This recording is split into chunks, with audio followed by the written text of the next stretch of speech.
Dear brothers, may the Lord give you peace. Heartfelt greetings to you from Jakarta, where I'm visiting your beloved province. In the journey of ongoing formation, the tension between the different ages of life is very important. Tension or polarity, I would say. For there is no such thing as the same formation journey from when we are young to the end of our lives. In the different ages of life, we experience new levels of maturity, but we can also experience moments of regression. Indeed, the path of our existence is never linear and always upward. Rather, it is a continuous transition from one phase to the next, and often also from very positive moments to more difficult ones. It is in this concrete journey of life that our vocation, our Franciscan vocation, matures and grows. In our 50s years, we are now in the middle age, and I would like to define it as the age for the second call. Yes, the second call that the Lord gives to us. It is no longer a question of just adjusting certain aspects of our life and relaunching it, but of really getting to know and accompany a new beginning. At this age, we no longer have the dreams of the previous one. We already know what awaits us, and we must also come to terms with physical decline. It is therefore important to know how to manage the change in our image, in our body, in the perception of our strengths. We are no more young. We have to accept it. Another important element is that the future begins to become shorter. We no longer have life in front of us as something totally open and available to us. We are not with 20 years, nor with 30 years. It is basically a matter of starting to come to terms with the reality of death, of sister death, which comes to us in different ways, through difficulties, separations, health, and other events, the death of some friends, someone of our family, also related to fraternal life and our various ministries. At this time of life, we must be particularly attentive to the temptation of acedia, the dark feeling that causes us to lose energy, motivation, and reduce us to managing only what we have now in the present. No future, only what we have now in the present. It is a very strong spiritual illness and can go as far as more or less latent depression. That is why it is also important to continue or return to personal accompaniment, to be able to talk about us with someone, what is happening, and to have to continue the journey. Personal accompaniment is no more only for the seminary, for the novitiate. It is for the different ages of our life. If we do not touch and accompany our dark points, they can become frustrations, loneliness, and thus find satisfaction in certain addictions on internet, alcohol, multi-activities. We can have many dependence. In a stronger tendency towards individualism and isolation from the fraternity. these are also things that we face in this age of our life. I wish you to lead this passage to the 50 years in this way, and to do so with a joyful spirit and without fear. Our difficulties too are the opportunity for the grace, for the Holy Spirit to come in us, to transform us. Don't fear. May the Lord accompany you on your journey, and thank you for responding today faithfully to the Franciscan vocation you have received. Thank you, brothers, and pace bene.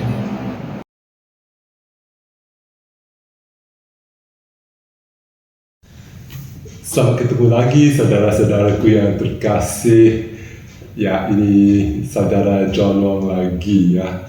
Terima kasih atas segala keramahannya terhadap saya, saudara Baptis dan Minjen waktu kami di Indonesia bulan Agustus yang lalu. Memang kami senang sekali sempat ketemu dengan saudara-saudara ini dan saudara-saudara yang lain. Jadi saya telah diminta oleh saudara Matius untuk berbicara tentang hal bina lanjut di dalam tarekat kita ini, dan fokus dari pihak pimpinan di Korea ya. Tahun ini kebetulan Minister Jenderal dan Definitoriumnya berkenalan dengan cukup banyak saudara muda sedunia. Nah, di sini biasanya saudara muda istilahnya itu saudara-saudara yang masih kawal sementara kok. Padahal di dunia ini kalau dibilangin saudara muda, biasanya yang ada yang bilang under 10, ada yang bilang under 20. Padahal di beberapa entitas saudara muda itu bisa yang di bawah 60 tahun juga. Maka pasti saudara-saudara sudah termasuk golongan saudara muda di dunia. Di sewaktu pertemuan kami ya sebagai definitorium dengan saudara-saudara muda di Eropah maupun di Asia, kebanyakan saudara-saudara bilang bahwa panggilan mereka berdasarkan karena mereka mau melayani umat, maunya melayani gereja. Mereka begitu tertarik waktu mereka masuk dengan kehidupan Fransiskan yang begitu, ada yang bilang yang sederhana, ada yang bilang karena begitu luar biasa pelayanannya, ada yang bilang karena kehidupan persaudaraannya. Tetapi di dalam refleksi kami sebagai definitorium, kami juga rasa agak heran bahwa tidak banyak saudara ya yang bilang bahwa mereka masuk ke dalam tarekat karena pernah jatuh cinta dengan Yesus. Kini tidak banyak saudara muda, termasuk mereka yang masih kawal sementara maupun para novice, yang bilang bahwa mereka diinspirasi oleh worldview ya, pandangan dunia dari Santo Fransiskus dari Assisi, dan cinta kasihnya terhadap Yesus ataupun identitasnya sendiri di hadapan Tuhan. Padahal kita sadar bahwa kehidupan Santo Fransiskus sendiri itu, Santo Fransiskus itu tidak bertobat karena mau berbuat sesuatu karya yang khusus, padahal tertarik oleh Tuhan Yesus, pernah mengalami cinta kasih dan belas kasihan Allah Bapa, dan sadar bahwa sungguh pun beliau sendiri seorang pendosa, tetapi tetap seorang pendosa, seorang manusia yang dicintai, yang disayangi, dan yang dikasihi. Maka pesan Minister Jenderal kepada kebanyakan saudara muda kita adalah bahwa sebagaimana kalau tidak salah Minister Jenderal sudah pun menyampaikan kepada saudara-saudara ataupun kepada saudara yang kawal sementaranya, bahwa yang paling pentingnya itu be real, be human. Hiduplah sebagai manusia yang sejati, manusia yang benar dengan segala kemungkinan dan kebaikannya sebagai seorang manusia. Bukan hanya dari segi intelek, bukan hanya dari segi yang terlalu spiritual, tapi yang paling pentingnya dalam cara yang afektif ya. Jadi dengan itu biasa gambar ini bisa kelihatan tuh Santo Fransiskus yang memeluk Yesus di salib dan yang memperbolehkan Yesus untuk memeluk Nia. Semoga kita tetap mau hidup di dalam cara yang efektif, dekat di hati Yesus, dekat di hati Tuhan Bapa, dengan hati yang terbuka agar kita mau dicintai, dikasihi, disayangi Allah Bapa, dan mau menghidupkan cinta kasih Yesus sebagaimana Santo Fransiskus sendiri mengalami cinta kasih ini dalam misteri stigmatanya. Selain dari gambar ini, ada satu gambaran yang lain, bukan gambaran Santo Fransiskus, tapi satu gambaran berkenaan dengan Santo Bonaventura yang sangat-sangat saya sukai. Dilukis oleh seorang artis bernama Francisco de Zurbarán, dan di dalam gambarnya ada beberapa orang saudara. Ada saudara yang berjubah coklat, ada saudara yang berbaju hitam putih, jadi makanya pasti Dominikan dan Fransiskan. Di tengah gambarnya yang ada seorang saudara yang berjubah coklat di hadapan meja yang penuh dengan buku-buku yang terbuka. Tetapi di belakang meja itu ada suatu tirai yang terbuka, dan di belakang tirai yang terbuka itu kelihatan salib Yesus ya. Maka saudara yang berjubah coklat ini menunjukkan pada saudara yang berbaju hitam putih itu, yang berjubah hitam putih itu, salib yang ada di belakang tirai yang terbuka itu.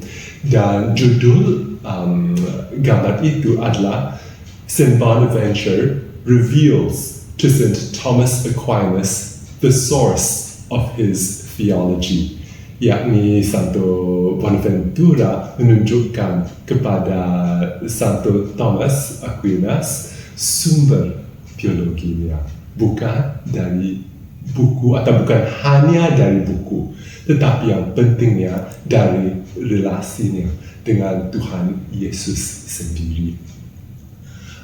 Di dalam tarekat kita sering juga hampir di akhir 2 bulan kita sewaktu rapat definitorium kita itu kita menerima permohonan dari saudara yang agak muda juga yang mau keluar dari tarekat, dan ternyata kebanyakan dari mereka ada yang jatuh cinta, ada yang sudah mau masuk ke dalam keuskupan menjadi projo, tapi banyak sekali yang bilang bahwa saya sudah hilang inspirasi saya sebagai seorang Fransiskan, atau ada yang menulis dalam bahasa Inggris, I have become disillusioned, saya sudah disilusi ya. Apakah yang menyebabkan ini ya? Dan di dalam sharing kami sebagai definitorium, ternyata kebanyakan dari saudara-saudara yang sudah mau keluar ini, mereka sudah hilang relasi mereka dengan Tuhan. Dengan itu, kalau saya masuk dan kalau saya tetap Fransiskan, karena persaudaraan itu, pasti pada suatu saat persaudaraan saya ini, saudara-saudara saya, karena mereka manusia seperti saya juga manusia ini, pasti saya akan rasa kecewa oleh karena ya tindakan seseorang, kata-kata yang lain. Dan kalau saya masuk dan saya tetap Fransiskan karena saudara-saudara, ya pasti saya akan kecewa. Kalau saya Fransiskan karena saya pernah ada ilusi, bayangan-bayangan yang tidak, yang kurang benar, yang kurang sempurna, ya pasti ya kalau itu mimpi-mimpi saja yang tidak akan menjadi realitas, pasti mimpi-mimpi itu tidak akan kekal. Yang kekalnya, sebagaimana yang kita tahu dan sebagaimana yang disampaikan Santo Paulus kepada kita, yang kekalnya hanya iman, harapan, dan cinta kasih. Iman itu bukan hanya bahwa ya saya percaya pada satu Tuhan Allah Bapa yang Maha Kuasa dan sebagainya, tapi bahwa Tuhan percaya pada saya. Harapannya Tuhan sudah pun mengetahui segala possibility saya, segala kemungkinan bagi saya yang saya bisa mencapai di dalam kehidupan saya. Rencana Tuhan bagi saya, harapannya bagi saya ya, yang tetap ada, dan semoga cinta kasihnya yang dialami kita merupakan cinta kasih yang kita di dalam mana kita berpartisipasi sebagai saudara-saudara Yesus Kristus, sebagai anak-anak putra Allah Bapa. Dan dengan itu, semoga segala kegiatan kehidupan kefransiskanan kita maupun kegiatan bina lanjut kita bukan hanya secara spiritual, secara abstrak, secara intelektual, padahal dari segi yang efektif berdasarkan cinta kasih, dan Dia yang adalah cinta kasih, berdasarkan harapan, yakni bukan hanya harapan, cita-cita, mimpi-mimpi pribadi saya, padahal keinginan Tuhan bagi saya. Dan dari segi iman, semoga kita tetap bukan hanya percaya, tetapi sadar bahwa Tuhan tetap percaya kepada saya, percaya kepada kau. Why are you still here? Kenapa kau masih ada di sini? Menurut saya pertanyaan itu berkenaan dengan panggilan saya. Kenapakah saya masih Fransiskan ya? Karena kenapa saya masih hidup ya? Karena Allah masih belum panggil saya ya pulang ke hadiratnya. Jadi why am I still here? Karena bagi saya Allah itu ada dalam bahasa Inggrisnya, because I believe that there is a God. Saya percaya bahwa Allah itu ada. Allah itu yang ada itu hadir di dalam kehidupan saya. Dan sungguh pun saya memang tidak layak untuk menerima cinta kasihnya, belas kasihannya. Tapi cinta kasihnya, belas kasihannya tetap diberi kepada saya, dicurahkan ke dalam kehidupan saya. Dan karena bagi saya Allah itu benar-benar hadir, bahwa bagi saya Yesus memang hadir bukan hanya di tengah-tengah kita secara abstrak, tapi di dalam kehidupan saya. Why am I still here? Karena ini merupakan satu-satunya cara bagi saya untuk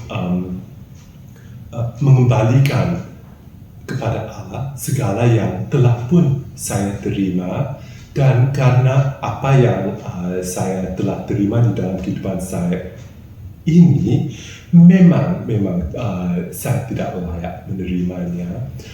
Respon saya adalah untuk mau membagikan apa yang telah saya terima kepada orang lain. Karena ternyata di dunia kita ini, ternyata di dalam persaudaraan kita juga di mana tempat, begitu banyak orang, begitu banyak saudara-saudara kita yang tahu tentang Tuhan, tetapi yang tidak kenal Allah sebagai yang Maha Penyayang, yang Maha Pengasih, yang Maha Baik, yang Maha Pengampun, yang Maha Rahim. Begitu banyak orang kenal adanya agama Kristen itu, adanya gereja Katolik itu, tetapi apakah mereka pernah mengalami Injil sebagai kabar gembira, kabar yang menggembirakan, kabar yang membawa sukacita. Dan bagi saya ini merupakan satu yang amat penting kepada saya untuk mewartakan kabar gembira ini, kabar sukacita ini, bukan hanya dengan kata-kata saya, apalagi dengan bahasa Indonesia yang saya begitu jelek, tetapi dengan segala jiwa raga saya, dengan segala kehidupan saya. Jadi, why am I still here? Bagaimana ya dikatakan dalam bahasa Indonesia? Because nothing else is as meaningful. Tidak ada sesuatu pun yang lebih berarti bagi saya. Nothing else is as fulfilling. Tidak ada sesuatu cara lagi yang lebih membahagiakan. I honestly cannot imagine a better life, a more wonderful life than what I'm doing now. Tidak bisa saya bayangkan sesuatu kehidupan yang lebih membawa sukacita dari kehidupan saya yang saya hidupkan ini. Ya pasti tantangannya banyak sekali. Ada juga kesulitannya dan kesengsaraannya juga ada, tetapi di hadapan cinta kasih Tuhan Allah itu dan belas kasihannya, yang lainnya memang tidak begitu penting. Jadi why am I still here? Karena bagi saya memang bagi saya kita ini tinggal di dalam sebuah dunia, sebuah cakrawala yang penuh cinta kasih, yang penuh kebaikan, yang penuh keindahan. Dan bagi saya ingin menghidupkan kebaikan, cinta kasih, dan keindahan ini dengan kehidupan saya dan merayakannya setiap hari. Maka itulah why am I still here? Why am I still here? Bagi saudara-saudara bagaimana? Why are you still here? Kenapakah kalian masih ada? Masih hidup? Masih sebagian dari tarekat, dari gereja, dari dari dunia dan cakrawala ini. Apakah artinya iman, harapan, dan cinta kasih, keindahan, kemungkinan, dan kebaikan bagi kalian, bagi kamu?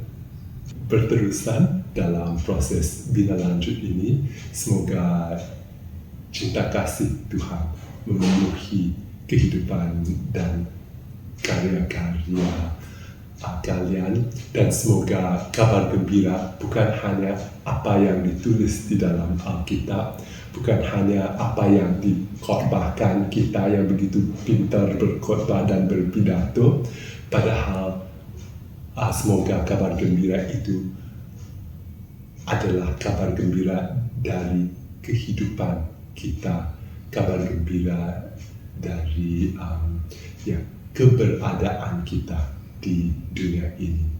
Salam damai dan salam sejahtera. Tuhan berkati. Sampai ketemu lagi.